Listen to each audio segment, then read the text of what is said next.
नमस्कार, मी मनोहर पवार. TV1 मराठीवर सर्वांचं स्वागत आहे. आज नवीन दिवस आहे, पाडव्याचा दिवस आहे. त्यानिमित्तानं जत येथील जिल्हा परिषद मराठी शाळा नंबर 1 येथे एक अनोखा कार्यक्रम या ठिकाणी आयोजित करण्यात आलेला आहे. नवीन मुलांचा प्रवेशाचा कार्यक्रम या ठिकाणी आयोजित करण्यात आलेला आहे. नवीन मुलगा पहिल्यांदा जेव्हा जन्मतो, पहिलं पाऊल जसं तो ठेवतो तसं या शाळेचा पहिला जो प्रवेश आहे, पहिलं पाऊल या ठिकाणी त्यांनी ठेवलेलं आहे. आपण जर बघितलं तर या चित्रामध्ये त्या मुलाचं पहिलं पाऊल आहे. त्यामुळे एक अनोखा कार्यक्रम हा बहुतेक सांगली जिल्ह्यातील पहिलाच कार्यक्रम असेल. वेगवेगळे कार्यक्रम या जिल्हा परिषद शाळा नंबर 1 मध्ये राबवण्यामध्ये हातखंडा आहे. कुठलेही कार्यक्रम असेल, कुठलेही सणवार असतील, ते पहिल्यांदा हा कार्यक्रम या ठिकाणी आयोजित करण्यात येतो. एकंदरीत सांगली जिल्ह्यामध्ये नुकत्याच झालेल्या स्पर्धेमध्ये जिल्ह्यामध्ये नंबर 2 ची शाळा म्हणून या ठिकाणी घोषित करण्यात आलेले आहे. ISO मानांकन शाळा आहे. सांगली जिल्ह्यामध्ये प्रथम क्रमांक असलेली ही शाळा आहे. महाराष्ट्रात सर्वाधिक मुलं असलेली ही शाळा आहे. माझ्या समवेत या ठिकाणी वरिष्ठ मुख्याध्यापक माननीय संभाजीराव कोडक सर या ठिकाणी उपस्थित आहेत. त्यांना आपण विचारूया या उपक्रमाची सुरुवात कशा पद्धतीने झालेली आहे. नमस्कार सर. नमस्ते. आपणा सर्वांना गुढीपाडव्याच्या खूप खूप हार्दिक शुभेच्छा. गुढीपाडवा पट वाढवा हा खूप महत्त्वाकांक्षी कार्यक्रम आमच्या जिल्हा परिषदेने यावर्षी सुरुवात केलेला आहे आणि त्याचाच एक भाग म्हणून आम्ही आज सकाळी जवळजवळ 5:30 वाजल्यापासून आमचे संपूर्ण शिक्षक हा उपक्रम यशस्वीपणे पार पाडण्यासाठी झटत आहेत. गेले 5-6 दिवस झालं आमच्या ह्या शाळेमध्ये इयत्ता पहिलीच्या ॲडमिशनसाठी रांगा लागलेल्या आहेत. यावर्षी आजच्या गुढीपाडव्याच्या मुहूर्तावरती जवळजवळ शतक पार आम्ही यावर्षी केलेलं आहे. गेल्या वर्षीपेक्षा जास्त पटसंख्या या ठिकाणी वाढलेल्या आहे.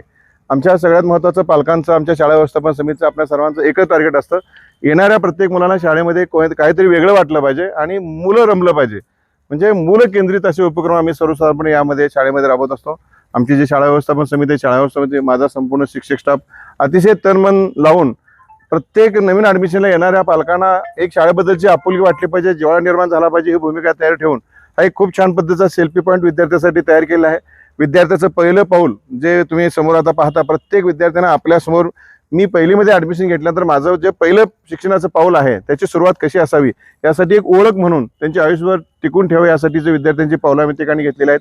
आणि ही माझी शाळा सोमवारपासून पुढच्या वर्षाची जी पहिलीचे वर्ग आहेत ते सोमवारपासून माझ्या शाळेमध्ये सुरू होतात. म्हणजे इतर शाळेपेक्षा 2 महिने अगोदर या विद्यार्थ्यांना मी शिकवण्याचं काम करतो आणि याच मुलांना व्यक्तिमत्व विकास शिबिर जे माझं 14 ते 16 एप्रिल होणार आहे, त्या कालावधीमध्ये ह्या मुलांचे व्यक्तिमत्व विकास शिबिर देखील चांगल्या पद्धतीने होणार आहे. यासाठी नेहमीच सर्व तुमच्या पत्रकार बंधूंचं, विशेष करून TV1चं खूप चांगल्या पद्धतीचं सहकार्य आमच्या या संपूर्ण प्रक्रियेमध्ये असतं. एक चांगली पब्लिसिटी देण्याचं काम आदरणीय तुम्ही कोकळे सर असाल, आदरणीय माने पाटील सर असतील, शाळा व्यवस्थापन आयनापरे सर असतील, शाळा व्यवस्थापन समितीचे देवकर सर, मोठे सर, आमचा जो संपूर्ण शिक्षक स्टाफ आहे माझा हा अतिशय तळमळीने राबतो. या सर्वांमुळे जे उपक्रम असतात ते प्रत्येक उपक्रम आम्ही मन लावून करत असतो.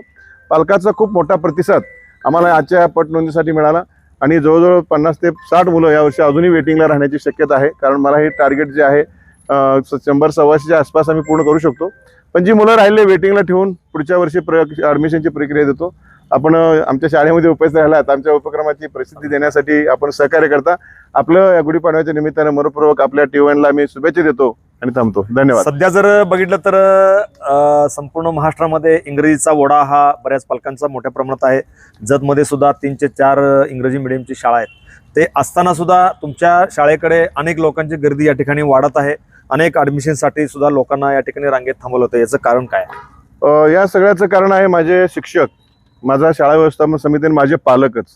कारण या संपूर्ण प्रक्रियेमध्ये ज्या पालकांनी माझ्यावर विश्वास ठेवलेला आहे, कारण पालकांनी जर विश्वास ठेवला नसता, कारण आज मी कुठेही पब्लिसिटी करायला जात नाही, माझा विद्यार्थी माझ्या पालकाला जेव्हा शाळेमध्ये देतो आणि त्या विद्यार्थ्याची तयार झाली गुणवत्ता पाहून दुसरे पालक त्या मुलाला विचारतात, अरे तो कोणत्या शाळेमध्ये शिकतोस?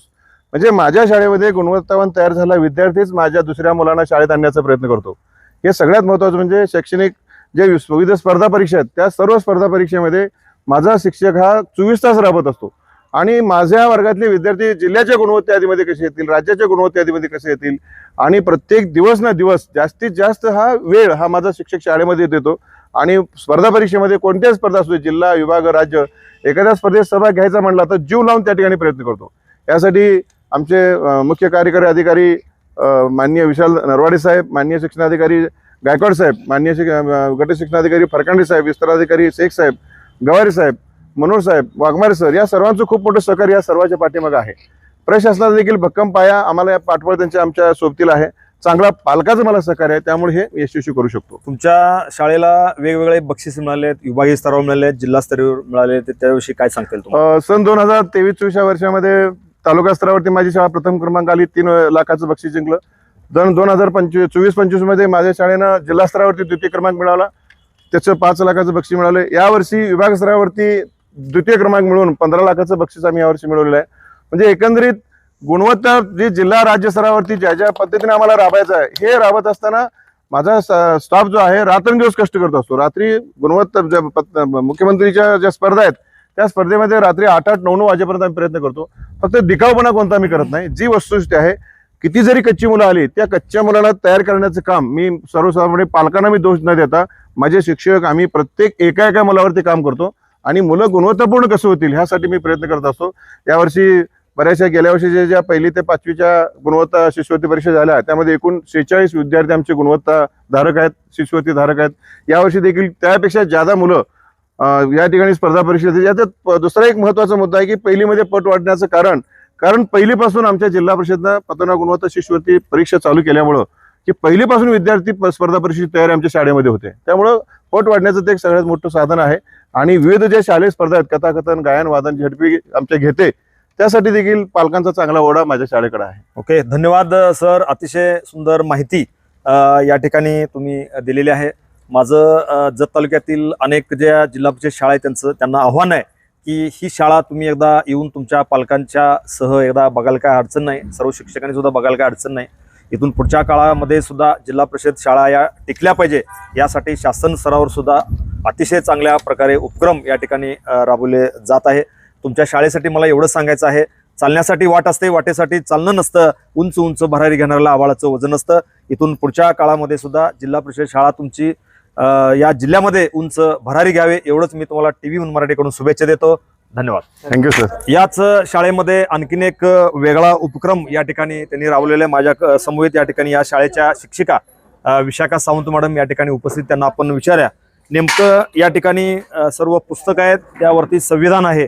काय सांगताय मॅडम, काय सांगताय? गुढीपाडवा पट वाढवा हा उपक्रम दरवर्षी आपण घेतच असतो, पण यंदाच्या वर्षी 2026 सालामध्ये नवीन उपक्रम याच्यामध्ये आपण निर्मिती कशी करता येईल याचा आम्ही जेव्हा विचार केला, सर्व शिक्षकांच्या बैठकीमध्ये असं तयार झालं की आपण एक सेल्फी पॉइंट बनवू शकतो आणि गुढीपाडव्याची जी गुढी असते ती ज्ञानाची गुढी आपण उभा करू शकतो.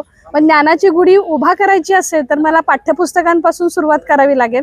मग शाळेतल्या ग्रंथालयाचा वापर करून ग्रंथालयातले विश्वकोश ज्याच्यातून खरी शब्दांची उत्पत्ती कुठून झालेली आहे, अक्षरांची उत्पत्ती कुठून झालेली आणि प्रत्येक शब्दाचा अर्थ हा गहन ज्ञान निर्मितीमध्ये होतो, त्या आपल्या सर्व विश्वकोश आपण ग्रंथालयातले एकत्रित केले आणि ह्या सगळ्याचा सगळ्यात उच्च कळस जो असतो ते आपल्या भारताचं संविधान आहे. कारण सगळ्या ग्रंथांचा जर कळस असेल ते आपल्या आंबेडकरांनी लिहिलेलं जे संविधान आहे ते संविधानाचा कळस म्हणून आपण त्याच्यामध्ये पुस्तक सगळ्यात वरच्या टोकाला ठेवलं आणि सगळे ज्ञानकोश विश्वकोश आपण इथं त्यांच्यापासून गुढी निर्मिती केली. गुढीपाडव्याच्या निमित्तानं आपल्या प्रत्येक दारादारामध्ये गुढी उभा करतो. नवीन वर्षाच्या स्वागतासाठी आमच्या शाळेतल्या नवीन येणाऱ्या इयत्ता पहिलीच्या विद्यार्थ्यांच्या स्वागतासाठी ही गुढी निर्मिती केलेली आहे. जसं काही तुम्ही जो साखरेचा हार असेल किंवा उलटा कलश मांडू नका असं कुठेतरी ऐकिवात आहे, म्हणून मग आम्ही तिथं फूल लावलेलं आहे की फुलाच्या माध्यमातून आम्ही आमच्या मुलांचं स्वागत करणार आहोत. मग ह्या सगळ्याच्या माध्यमातून ही ज्ञानाची गुढी या आमच्या इयत्ता पहिलीच्या नवीन मुलांच्या स्वागतासाठी आम्ही शाळेमध्ये निर्मिती केलेली आहे. ओके, धन्यवाद. Press the bell icon on the YouTube and never miss another update.